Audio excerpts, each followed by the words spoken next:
Welcome back friends. तो आपका मेरे YouTube चैनल मैथ्स लॉजिक में बहुत बहुत स्वागत है।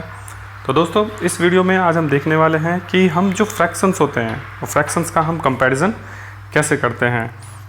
ठीक है दोस्तों, तो जैसे हमारा फ्रैक्शन है 2/3, 5/7, इसका कंपैरिजन हम कैसे करते हैं, या सेम डिफरेंस वाले जो फ्रैक्शन होते हैं 2/3, 3/4, 4/5, 6/7, इनका कंपैरिजन कैसे करते हैं, या इसमें से सबसे छोटा या बड़ा फ्रैक्शन कौन सा है वो कैसे निकालते हैं, या फिर जो है अलग अलग डिफरेंस वाले हैं। मतलब कि अगर 2/3, 5/7, 7/10, 8/13 ये अगर हो तो इनका हम कंपैरिजन कैसे करेंगे कि इसमें बड़ी फ्रैक्शन या छोटी फ्रैक्शन कौन सी है। तो दोस्तों, आप इस वीडियो के साथ बने रहें। मैं इस वीडियो में आपको बताने वाला हूं कि हम फ्रैक्शन का कंपैरिजन कैसे करते हैं, और इसमें आपको बहुत ही अलग अलग मेथड, अलग अलग टेक्निक में बताने वाला हूं। मैं 4-5 मेथड बताने वाला हूं। तो पूरे फ्रैक्शन का कंपैरिजन हम कैसे करेंगे वो इस वीडियो में आपको मिलेगा। तो दोस्तों, बने रहें आप इस वीडियो में, और अगर आपको ये वीडियो अच्छा लगे तो ज़रूर इस वीडियो को लाइक करें, अपने दोस्तों के साथ शेयर करें और सब्सक्राइब करें। साथ ही साथ मुझे कमेंट करके फीडबैक भी।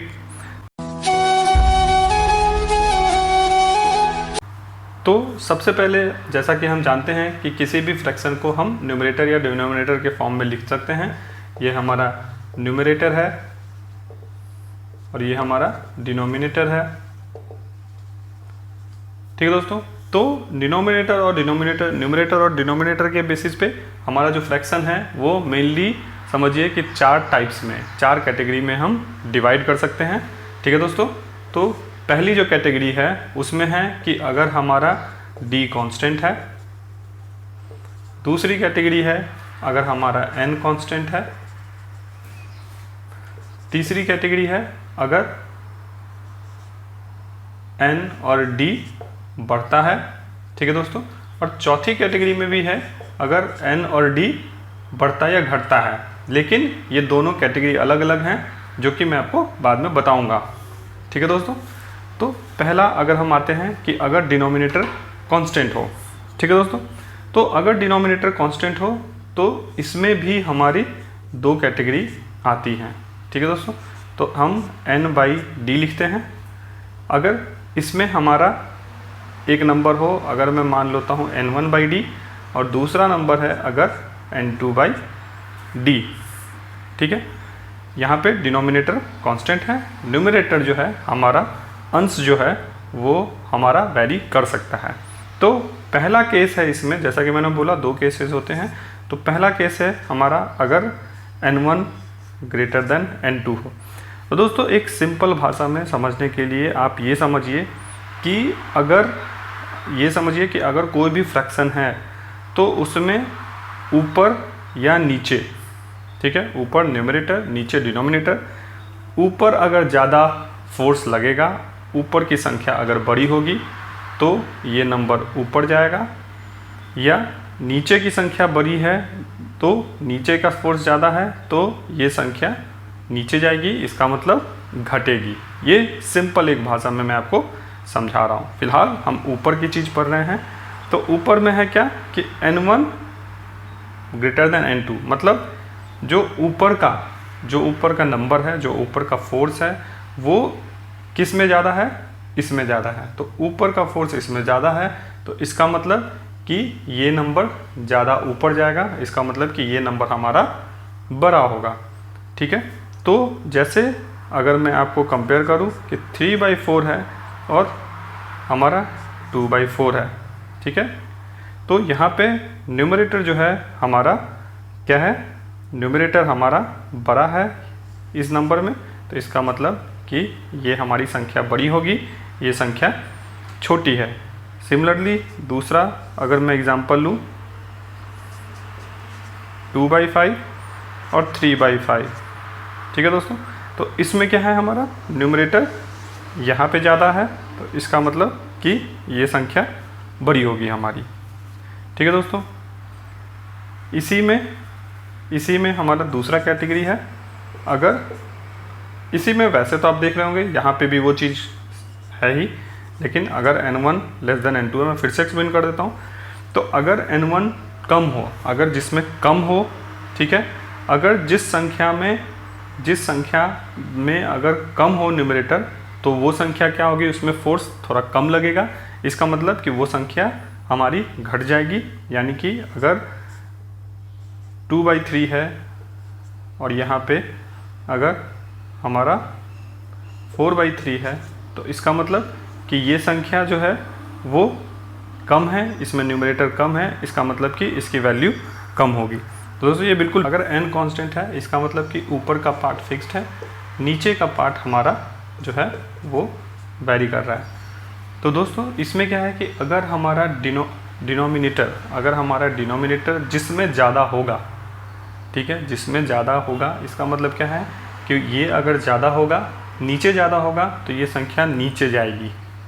अगर नीचे कम वैल्यू है तो ये संख्या ऊपर जाएगी। तो इसका मतलब दोस्तों अगर न्यूमरेटर फिक्स है तो हम सीधा देखेंगे कि कौन सा डिनोमिनेटर ज़्यादा या कम है। जो न्यूमरेटर ज़्यादा होगा वो संख्या हमारी नीचे जाएगी। तो दोस्तों यहाँ पे हम क्या करते हैं कि ऊपर की संख्या फिक्स कर देते हैं, ठीक है। अब अगर न्यूमरेटर, ठीक है दोस्तों, न्यूमरेटर जिसमें ज़्यादा है, इसमें न्यूमरेटर हमारा ज़्यादा है, इसका मतलब ये संख्या नीचे जाएगी। इसका मतलब जो इसकी वैल्यू थी उससे ये वैल्यू कम हो जाएगी। इसका मतलब कि ये संख्या हमारी बड़ी होगी। यहाँ पे हम देख सकते हैं इसमें कंपैरिजन में कि 7 > 5। सो अगर मैं इस संख्या को नंबर 1, नंबर 2 मान लूँ, तो इसका मतलब हो गया कि number 1 is greater than number 2। ठीक है दोस्तों। तो अगर डिनोमिनेटर जिसका डिनोमिनेटर कम है वो संख्या बड़ी होगी, जिसका डिनोमिनेटर ज़्यादा है वो संख्या छोटी होगी। तो दोस्तों ये 1 और 2 टाइप से हम ये समझ सकते हैं कि अगर जो नंबर है वो हमारा डायरेक्टली प्रोपोर्शनल होता है न्यूमरेटर का और हमारा इन्वर्सली प्रोपोर्शनल होता है डिनोमिनेटर का। इसका मतलब कि अगर दो संख्याएं हैं, दोनों में डिनोमिनेटर अगर सेम है तो जिसका न्यूमरेटर बढ़ेगा वो संख्या बढ़ेगा, जिसका न्यूमरेटर बढ़ेगा यानी कि न्यूमरेटर बढ़ा तो ये नंबर भी बढ़ेगा। ठीक है, ये न्यूमरेटर है, न्यूमरेटर बढ़ेगा तो ये नंबर भी बढ़ेगा। और यहाँ पे है कि अगर न्यूमरेटर बढ़ेगा तो ये डिनोमिनेटर है, ये हमारा नंबर है। अगर डिनोमिनेटर बढ़ेगा तो नंबर हमारा घटेगा। वैसे ही हम इसे दूसरे तरीके से भी लिख सकते हैं, डायरेक्टली प्रोपोर्शनल है, ये इन्वर्सली प्रोपोर्शनल है। तो इसका मतलब कि अगर न्यूमरेटर घटेगा, ये हमारा न्यूमरेटर है, घटेगा, तो इसका मतलब कि हमारा नंबर भी घटेगा। यहाँ पे है कि अगर डिनोमिनेटर घटेगा तो हमारा नंबर जो है वो ये नंबर है, अगर डिनोमिनेटर घटेगा तो हमारा नंबर जो है वो बढ़ेगा, क्योंकि जो रिलेशन है वो यहाँ पे क्या है कि नंबर जो है हमारा इन्वर्सली प्रोपोर्शनल है डिनोमिनेटर के और डायरेक्टली प्रोपोर्शनल है। जी हाँ दोस्तों, तो अब जैसा मैंने बोला कि थर्ड और फोर्थ जो हमारी कैटेगरी है, बस ये 4 कैटेगरी के ही हमारे सारे फ्रैक्शंस होते हैं। जो 2 कैटेगरी मैंने बताया और ये थर्ड और फोर्थ कैटेगरी की जो फ्रैक्शन है, इसमें दोस्तों है कि न्यूमरेटर डिनोमिनेटर दोनों में से कोई भी कांस्टेंट नहीं है। लेकिन इन दोनों कैटेगरी में एक फ़र्क है। फ़र्क क्या है दोस्तों कि इस वाले में है कि अगर इस वाले में है कि दोनों एक ही डायरेक्शन में जो है वो हमारे फोर्स लगा रहे हैं, और इसमें है कि दोनों अलग अलग डायरेक्शन में फोर्स लगा रहे हैं। ये चीज़ है। अब फोर्स का मतलब क्या हुआ वो मैं आपको बताता हूँ। तो यहाँ पे है दोस्तों कि अगर सेम डायरेक्शन में फोर्स का मतलब क्या हुआ, जैसा कि मैंने आपको अभी बताया कि अगर न्यूमरेटर बढ़ रहा है तो नंबर बढ़ेगा। दूसरा मैंने क्या बताया कि अगर डिनोमिनेटर घटेगा तो नंबर बढ़ेगा। तो इसका मतलब दोस्तों ये क्या हुआ, ये सेम डायरेक्शन में फोर्स लग रहा है। जी हाँ, तो ये यही कैटेगरी है कि जिसमें न्यूमरेटर और डिनोमिनेटर दोनों सेम डायरेक्शन में फोर्स लगाते हैं, इसमें दोनों अलग अलग डायरेक्शन में फोर्स लगाते हैं। और हमारे एग्ज़ाम में मेनली इसी कैटेगरी की जो है हमारे क्वेश्चन। दूसरा जो मैंने बोला है कि अगर न्यूमरेटर और डिनोमिनेटर है, अगर न्यूमरेटर घटा और अगर डिनोमिनेटर बढ़ रहा है तो इस केस में क्या होगा, यहाँ न्यूमरेटर घट रहा है तो नंबर जो है हमारा घटेगा, यहाँ डिनोमिनेटर बढ़ रहा है तो भी हमारा नंबर घटेगा। इसका मतलब कि इस केस में भी जो है हमारा फोर्स एक ही डायरेक्शन में लग रहा है और ये दोनों जो है न्यूमरेटर डिनोमिनेटर दोनों एक ही डायरेक्शन में, इसका मतलब कि नंबर को घटाने में लगे हुए हैं। इसका मतलब कि हमारा जो है वो फाइनली नंबर की वैल्यू जो है वो घटेगी। अभी इसका दोस्तों हम एक एग्जांपल देखते हैं। सपोज मैंने नंबर लिया 10/11, ठीक है, ओरिजिनल नंबर ये है। अब अगर न्यूमरेटर भी बढ़ रहा है, इसका मतलब कि अगर मैं आपको बोलूं कि ये न्यूमरेटर जो है वो नंबर जो है वो 12 हो गया है और डिनोमिनेटर क्या हो रहा है, हमारा डिनोमिनेटर घट रहा है, और डिनोमिनेटर अगर मैं घटा दूं 7 हो रहा है, ठीक है दोस्तों। तो यहाँ पे क्या है, इन दोनों फ्रैक्शंस में अगर आप देखेंगे तो सिंपल सा, आप ऐसा नहीं है, ये आपको देख के ठीक है पता चल रहा है, लेकिन ये समझने के लिए है, ये आप आगे के क्वेश्चन में, बड़े बड़े क्वेश्चंस में ये लॉजिक लगाने का है कि आखिर ऐसा क्यों हो रहा है, तो मैं उसके लिए बता रहा हूँ। तो यहाँ पे क्या है कि न्यूमरेटर बढ़ रहा है और यहाँ पे डिनोमिनेटर क्या है, हमारा डिनोमिनेटर घट रहा है, ठीक है, यहाँ पे वैल्यू घट रही है, यहाँ पे वैल्यू बढ़ रही है। तो इसका मतलब ये ओवरऑल नंबर क्या हो जाएगा, बढ़ जाएगा। इसका मतलब कि ये नंबर बड़ा हो जाएगा, ठीक है दोस्तों। इसी प्रकार से एक और एग्जांपल आप देख सकते हैं। अगर मैं लिखूं 5/7, इसको अगर मैंने बढ़ा दिया, इसको अगर मैंने बढ़ा दिया, बढ़ा के 7 कर दिया, और अगर इसको भी मैंने क्या किया, घटा दिया, इसको अगर मैंने 7/5 कर दिया, ठीक है, तो दोस्तों क्या है, ये बढ़ रहा है, ये हमारा क्या है, घट रहा है। इसका मतलब कि ओवरऑल ये नंबर बढ़ जाएगा, ठीक है दोस्तों। दूसरा जो हमारा है कैटेगरी, इसमें क्या है कि अगर न्यूमरेटर घट रहा है और डिनोमिनेटर बढ़ रहा है, तो इस दोनों केस में क्या होगा, ये ओवरऑल नंबर को क्या करेगा, घटाएगा, नीचे ले जाएगा। तो इसका मतलब अगर मैं इसी उदाहरण को देखूं, 10/11 है और अगर क्या हो रहा है, न्यूमरेटर हमारा घट रहा है, इसका मतलब न्यूमरेटर अगर 9 हो जा रहा है, ठीक है, और डिनोमिनेटर क्या है, हमारा बढ़ रहा है, इसका मतलब अगर डिनोमिनेटर बढ़ रहा है, तो इस केस में दोस्तों क्या होगा कि यहाँ पे न्यूमरेटर जो है वो घट रहा है, यहाँ पे डिनोमिनेटर जो है वो बढ़ रहा है। तो हमें पता है कि ये दोनों मिलके इस नंबर को घटाएंगे, इस नंबर को नीचे ले जाएंगे। इसका मतलब कि ये जो हमारा फ्रैक्शन है ये बड़ा है और ये दूसरा फ्रैक्शन छोटा है, ठीक है दोस्तों। इसी तरह से एक और एग्जांपल अगर मैं दूं, 7/9 है। सबसे पहला क्या है कि अगर ये घट रहा है, इसका मतलब कि क्या हो गया, ये हमारा न्यूमरेटर घट रहा है और ये अगर डिनोमिनेटर बढ़ रहा है, ये डिनोमिनेटर हमारा बढ़ गया, तो इसका मतलब कि ये ओवरऑल इस नंबर को नीचे ले जाएगा। इसका मतलब कि ये फ्रैक्शन हमारा बड़ा हो जाएगा। तो दोस्तों ये हमारा कैटेगरी एक ये था कि इसका मतलब कि जब दोनों ही न्यूमरेटर और डिनोमिनेटर एक ही डायरेक्शन में फोर्स लगा रहे हों, मतलब दोनों ही नंबर को बढ़ाने के लिए या दोनों ही नंबर को घटाने के डायरेक्शन में, घटाने की दिशा में फोर्स लगा रहे हों, तो उस केस में क्या होता है, तो ये है। अब हमारा लास्ट कैटेगरी फोर्थ बचा है दोस्तों। तो यही मेन फोर्थ कैटेगरी है जो कि हमारे एग्ज़ाम्स में आते हैं, जिसमें कि हमारा होता है कि न्यूमरेटर और डिनोमिनेटर दोनों अलग अलग डायरेक्शन में फोर्स लगाते हैं। तो दोस्तों देखते हैं। जी हाँ दोस्तों, तो अब जो है वो हम अपनी चौथी कैटेगरी देखेंगे। ये ही जो है वो हमारा मेन जो है वो कैटेगरी है जिसमें कि न्यूमरेटर और डिनोमिनेटर जो है वो दोनों अलग अलग डायरेक्शन में फोर्स लगा रहे हों, जिसमें कि हम क्लियर कट देख के नहीं कह सकते हो, में डिफरेंसेस को देख के हम नहीं कह सकते हो कि नंबर हमारा बड़ा होगा या छोटा होगा, ठीक है दोस्तों। तो अगर मैं ये कहूँ कि 2/3, ठीक है, और 3/4, ठीक है, इसमें कौन सी वैल्यू जो है, दोनों कौन सी वैल्यू बड़ी होगी या छोटी होगी, ठीक है दोस्तों। तो यहाँ पे क्या है, न्यूमरेटर बढ़ रहा है ठीक है, न्यूमरेटर बढ़ रहा है, इसका मतलब ये नंबर कहाँ ले जाएगा, ऊपर ले जाएगा। डिनोमिनेटर भी बढ़ रहा है, डिनोमिनेटर भी बढ़ रहा है, इसका मतलब कि ये कहाँ पे ले जाएगा वैल्यू को, नीचे ले जाएगा। तो इसका मतलब दोस्तों क्या हुआ कि यहाँ पे हमारा दोनों जो फोर्स लगा रहे हैं, दोनों जो फोर्स लगा रहे हैं वो अलग अलग डायरेक्शन में लगा रहे हैं।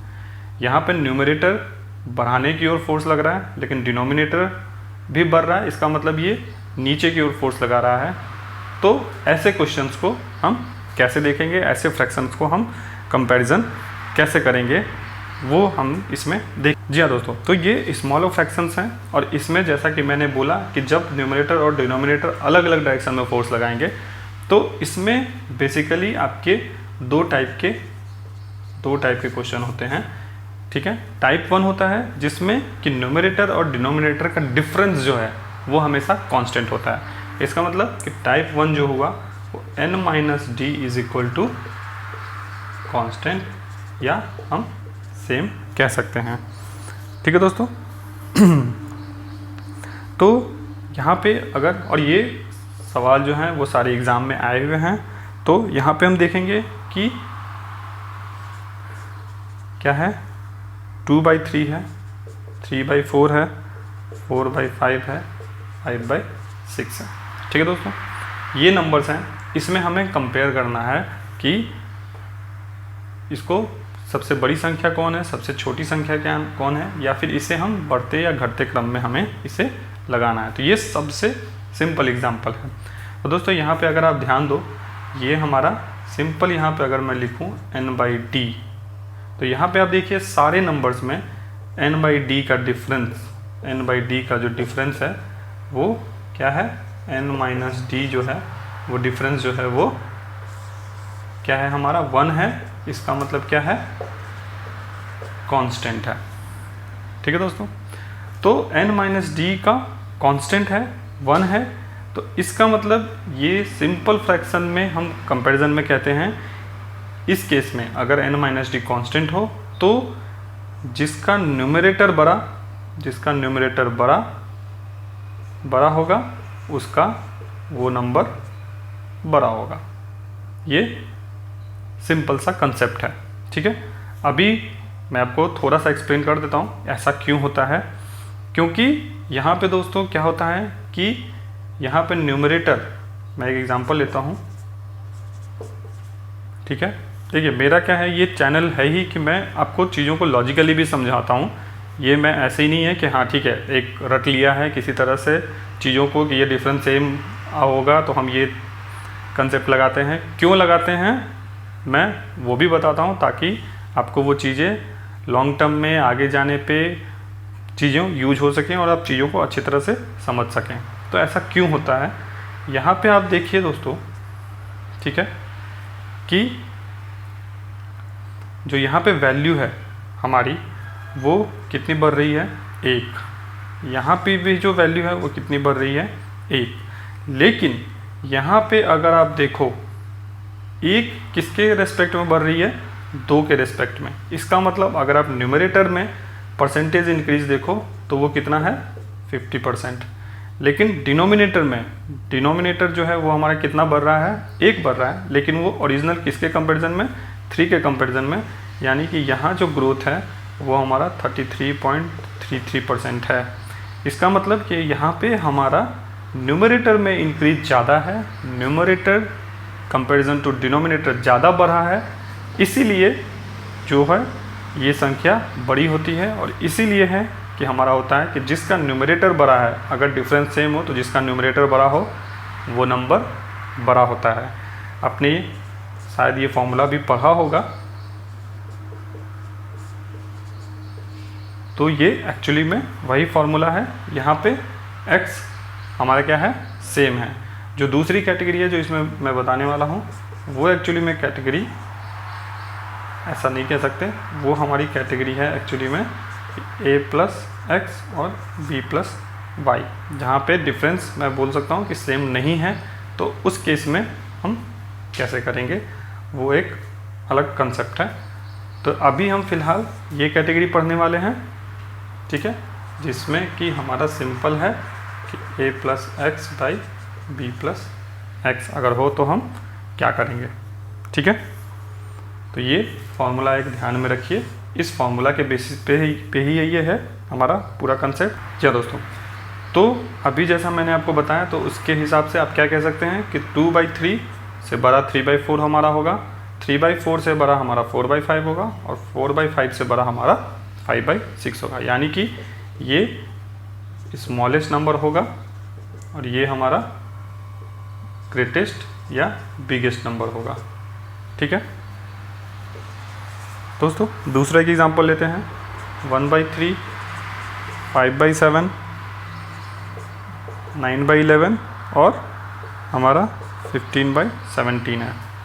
दोस्तों ये फ्रैक्शन है, इसमें सबसे बड़ी और सबसे छोटी फ्रैक्शन जो है कौन है, या इसको असेंडिंग डिसेंडिंग ऑर्डर में अगर लगाना हो तो हम कैसे कंपेयर करेंगे। तो यहाँ पे अगेन हम देखेंगे, सबसे पहले चीज़ें हम देखेंगे कि हमारा न्यूमरेटर डिनोमिनेटर बढ़ रहा है, घट रहा है, या फोर्स किधर लग रहा है। तो यहाँ पे अगर आप देखें तो न्यूमरेटर बढ़ रहा है, साथ ही साथ डिनोमिनेटर भी बढ़ रहा है। तो हर केस में यही है, न्यूमरेटर भी बढ़ रहा है, डिनोमिनेटर भी बढ़ रहा है। इसका मतलब कि यस, हमारा ये इसी कैटेगरी का ये क्वेश्चन है, इसी कैटेगरी का ये फ्रैक्शन है।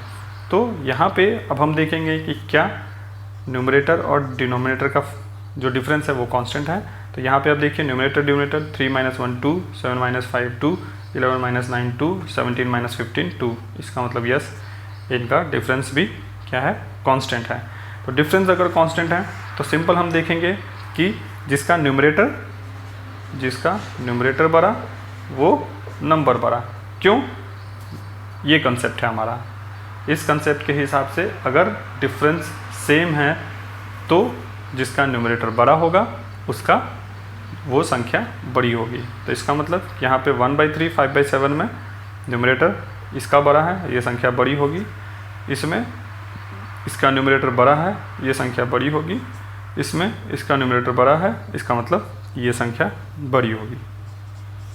तो इसका मतलब ये सबसे छोटी संख्या है और ये सबसे बड़ी संख्या है। थर्ड है दोस्तों, अगर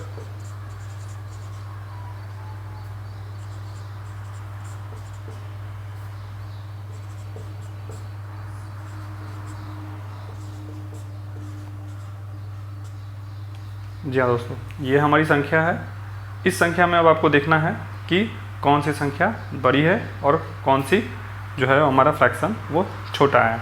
अगेन हम शुरू से चलेंगे, हम देखेंगे कि क्या सभी जो हमारे दो फ्रैक्शन हैं उसमें हमारा न्यूमरेटर और डिनोमिनेटर बढ़ रहा है या दोनों घट रहा है। इसका मतलब कि फोर्स अलग अलग डायरेक्शन में लग रहा है। तो यहाँ पे देखिए, जी हाँ, ये दोनों न्यूमरेटर डिनोमिनेटर बढ़ रहे हैं। यहाँ भी अगर आप देखें इस दो में, तो यहाँ भी न्यूमरेटर डिनोमिनेटर बढ़ रहे हैं, या फिर आप देखें तो न्यूमरेटर या डिनोमिनेटर घट रहे हैं। ठीक है, अगर आप इससे ही कंपेयर कर लो तो ये न्यूमरेटर घट रहा है, ये डिनोमिनेटर भी घट रहा है, यानी कि दोनों घट रहे हैं। यहाँ पे अगर आप देखें फिर से तो न्यूमरेटर बढ़ रहा है, यहाँ डिनोमिनेटर बढ़ रहा है। इसका मतलब कि यहाँ भी दोनों बढ़ रहे हैं या घट रहे हैं इस पूरे फ्रैक्शन में। तो फिर जो तीसरी चीज़ है वो हम क्या देखेंगे कि क्या न्यूमरेटर और डिनोमिनेटर का फ्रैक्शन हमारा सेम है। तो यहाँ पे देखिए फ्रैक्शन 8 है, यहाँ पे आप देखिए फ्रैक्शन 8 है, यहाँ पे आप देखिए न्यूमरेटर डिनोमिनेटर का डिफरेंस 8 है, यहाँ पे भी डिफरेंस 8 है। तो यहाँ पे डिफरेंस हमने देख लिया कि जो n - d है वो कांस्टेंट है और वो हमारा कितना है, 8 है। तो इसका मतलब अगर न्यूमरेटर डिनोमिनेटर का डिफरेंस कांस्टेंट है, सेम है, तो उस केस में क्या होगा कि हम देखेंगे कि कौन सा न्यूमरेटर सबसे बड़ा है। तो ये न्यूमरेटर सबसे बड़ा है, इसका मतलब ये सबसे बड़ी संख्या होगी। इसके बाद छोटी संख्या कौन सी होगी, ये उसके बाद होगी सेकंड नंबर, ये उसके बाद होगा और ये सबसे छोटी संख्या होगी। यानी कि ये हमारा स्मॉलेस्ट नंबर है और ये हमारा जो है वो बिगेस्ट नंबर हो जाएगा। जी हाँ दोस्तों, तो अब हम अगली कैटेगरी की ओर बढ़ेंगे जो कि हमारा लास्ट कैटेगरी है इस वीडियो का, और ये सबसे इम्पोर्टेंट है हमारा एग्ज़ाम के लिए। तो ये टाइप 2 कैटेगरी है। इसमें क्या है कि हमारा न्यूमरेटर और डिनोमिनेटर का जो डिफरेंस है वो कांस्टेंट नहीं है, या वो जो हमारा सेम नहीं रहता है। तो इस केस में हम फ्रैक्शन को कैसे कंपेयर करें? जी हाँ दोस्तों, तो इसमें जो हमारा कंसेप्ट लगता है वो एक और कंसेप्ट है, छोटे नंबर्स वगैरह के लिए एप्लीकेबल होता है। वो कंसेप्ट है हमारा कि अगर दो फ्रैक्शन है n1/d1 है, n2/d2 है, अगर दो फ्रैक्शन है तो आप जानते होंगे कि ये दो फ्रैक्शन में अगर मैं ऐसे लिखूं, और अगर आप लेफ़्ट हैंड साइड और राइट हैंड साइड का जो है वो इक्वेशन को कैसे सॉल्व करते हैं वो जानते हैं आप। तो यहाँ पे एक कंसेप्ट आता है कि n1 × d2 जो इधर चला जाएगा वो भी बड़ा होगा n2 × d1 के, ठीक है, या फिर छोटा भी कह लें तो छोटे के केस में भी ये एप्लीकेबल होता है, ठीक है। तो यही जो है हमारा वो बेसिक यहाँ पे कंसेप्ट है जो यूज होगा। साथ ही साथ जो इसके पहले वाली कैटेगरी में भी जो हमने देखी थी कि अगर डिफरेंस कांस्टेंट हो तो वो कंसेप्ट भी यूज होगा। तो ये और पुराना कंसेप्ट, ये दो कंसेप्ट को मिला के हम जो है वो क्वेश्चन सॉल्व करेंगे जहाँ पे कि n/d कांस्टेंट हो, कांस्टेंट नहीं हो, ये दोनों सवालों को।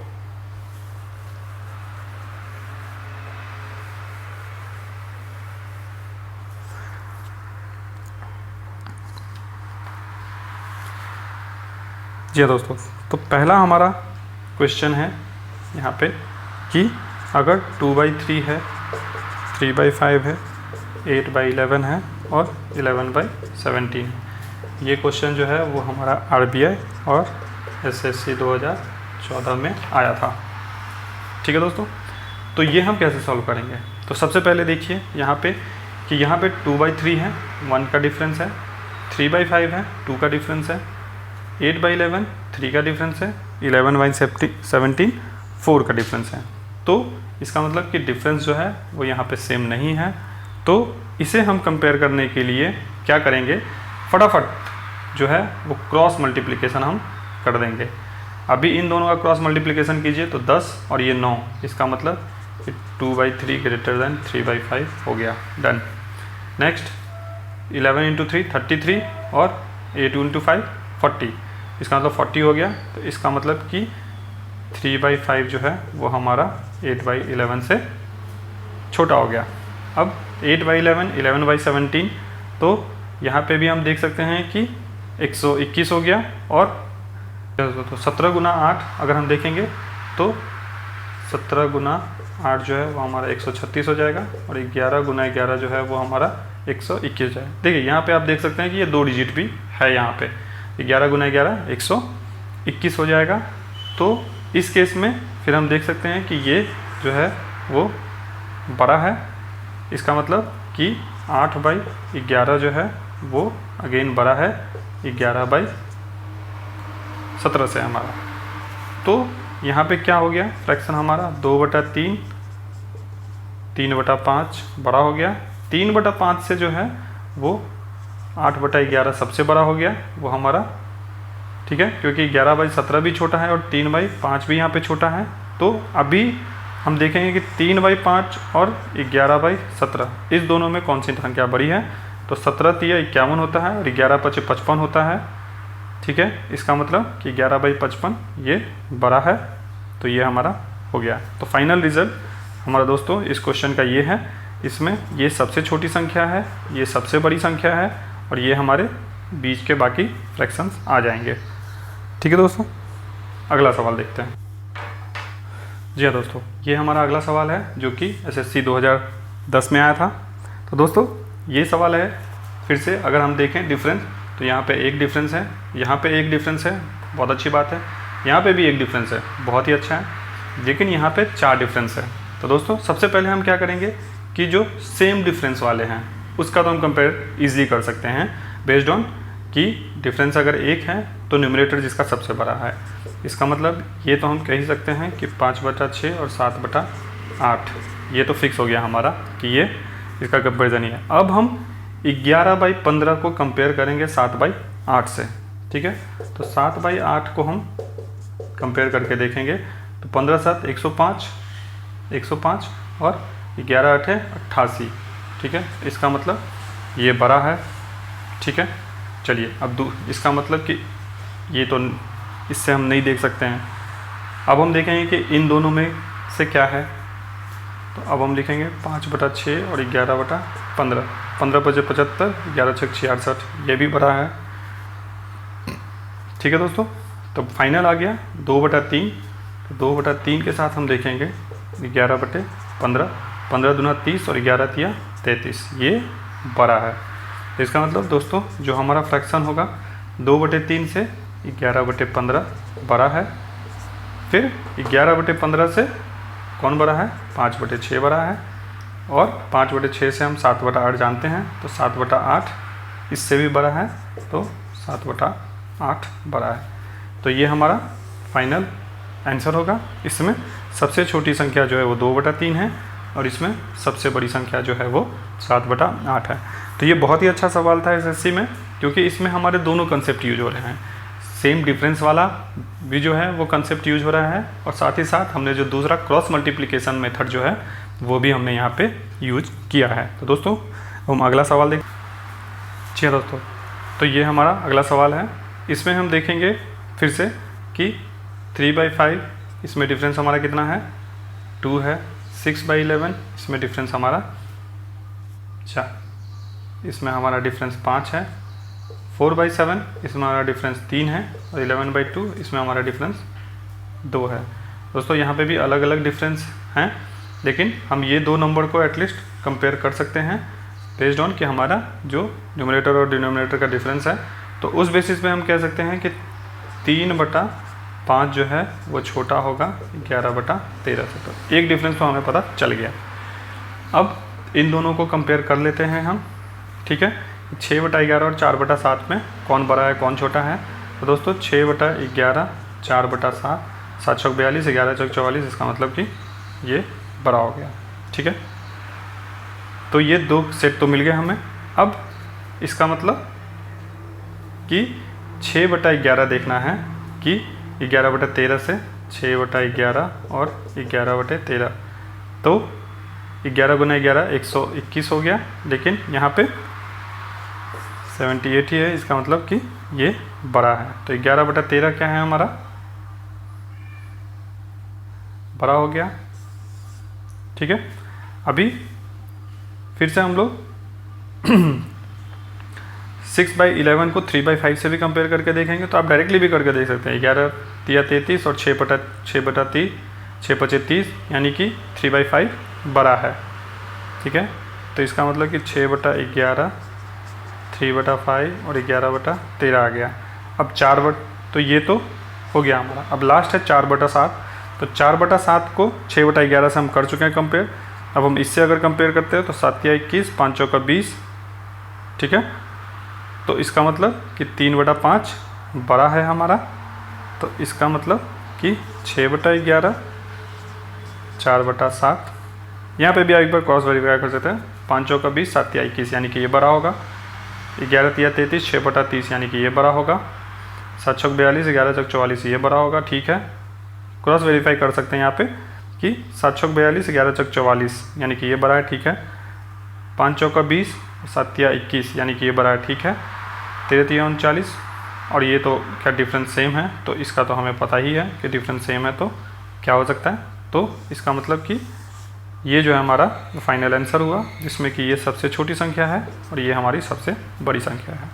तो दोस्तों ये हमारा वीडियो है। इसमें हमने देखा कि जो छोटे फ्रैक्शन है, इसका मतलब जिसमें न्यूमरेटर डिनोमिनेटर 1 डिजिट या 2 डिजिट का होता है, तो वैसे फ्रैक्शंस को हम कैसे जो है वो कंपेयर कर सकते हैं। इसमें मैंने अलग अलग कैटेगरी बताएं, जब न्यूमरेटर डिनोमिनेटर दोनों एक डायरेक्शन में हों, बढ़ रहे हों, जब दोनों अलग अलग डायरेक्शन में बढ़ रहे हों, और या न्यूमरेटर डिनोमिनेटर का डिफरेंस सेम हो, न्यूमरेटर डिनोमिनेटर का डिफरेंस सेम नहीं हो, तो कैसे कैसे हम कंपेयर करते हैं।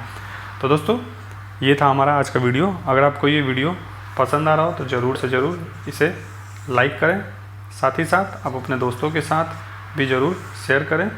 मेरे चैनल को सब्सक्राइब करें दोस्तों। इसमें बहुत सारी अभी वीडियो डाली है मैंने और बहुत सारे जो हैं वो अभी कंसेप्ट हैं, बहुत सारे टॉपिक हैं जिस पर मैं वीडियो डालने वाला हूँ, और ऐसे ही आपको लॉजिकली समझा के मैं चीज़ों को बताऊंगा जो कि आपको आपके दिमाग में वो फिट हो, ना कि आप सिर्फ वो चीज़ों को रट लें कि हाँ ये होता है तो ठीक है होता है। और साथ ही साथ आप ज़रूर कमेंट करें दोस्तों कि आपको मेरा ये वीडियो कैसा लगा है, ताकि मैं और भी वीडियो को अच्छे से अच्छा बना सकूँ। तो आज के लिए इतना ही दोस्तों, थैंक यू।